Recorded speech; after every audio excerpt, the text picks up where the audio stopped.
No, it's more than Pauline, Pauline has it. There does seem to me to be a change in the air, in particular a sort of call for more freedom, a rebellion against this cancel culture that's been killing freedom. The Liberal Party under Peter Dutton, I think it now seems to get it, well, to a certain extent, right? But another sign has been in the success that the relatively new Libertarian Party had in last week's New South Wales council election. Record haul of seats, helped of course by the Liberals stuff up in failing to nominate a number of people. But anyway, that party, the Libertarian Party, has already got one MP in New South Wales, another one in Victoria, and hoping to join them in the New South Wales Parliament is Marc Hendrickx, who's standing next month's Hornsby by-election after the resignation of that Liberal in name only Matt Keane, the former Treasurer and woke as you can get global warming hysteric. Now, you will know Marc Hendrickx from this show. He's become the first person to ever be fined for climbing one of our mountains, Mount Warning in New South Wales. He was fined $300 for this. Good morning, Australia, from the summit of Mount Warning. That was on one of his trips up the mountain. Hendrickx is a geologist who's been campaigning for the right to climb Mount Warning and Uluru and the Grampians of Victoria and so many other areas that we're now locked out of for cultural reasons that are hard to explain. Marc Hendrickx joins me now. Marc, great to see you again. Why are you standing? Andrew, look, for a whole host of reasons, you mentioned a few of them in your intro. This woke cancel culture that's just taking over the country is and resulting in these mad closures of mountains and other places, beaches.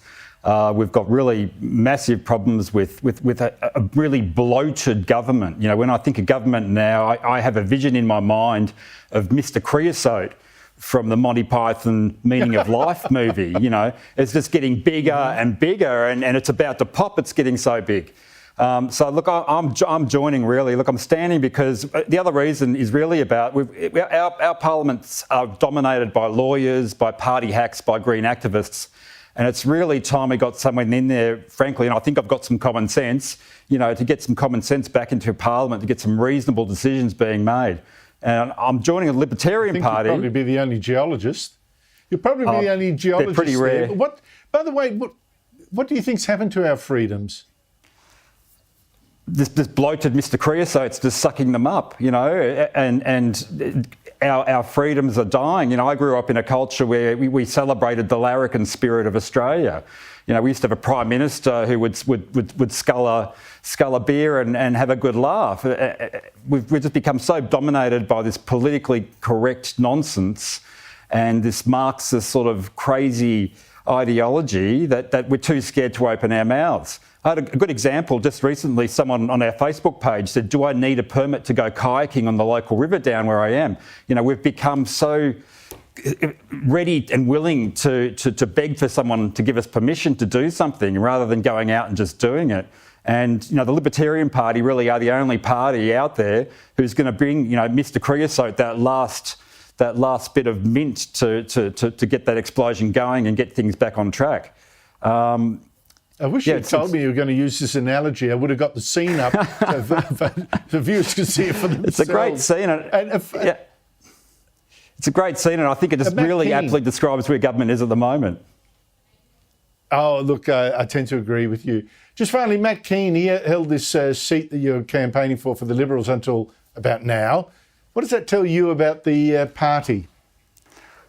It says there's a hell of a lot wrong with the Liberal Party at the moment, and they need to sit down and borrow some of the libertarian values. They need to see what we're doing, where we're coming from.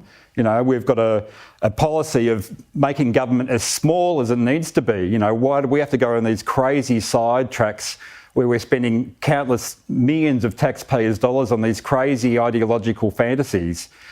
We need to get back to the basics, and that's what the Liberals need to do. On the other hand, we did so well in our local council elections on the weekend that, and that was partly due to a complete Liberal stuff-up in nominating candidates. So, in a way, I think the Liberals, if they just keep doing what they're doing, I think the Libertarians will do really well out of it. Marc Hendrickx, thank you so much for your time. Thank you, Andrew. Shut up. D'accord. The new bucket and the cleaning woman.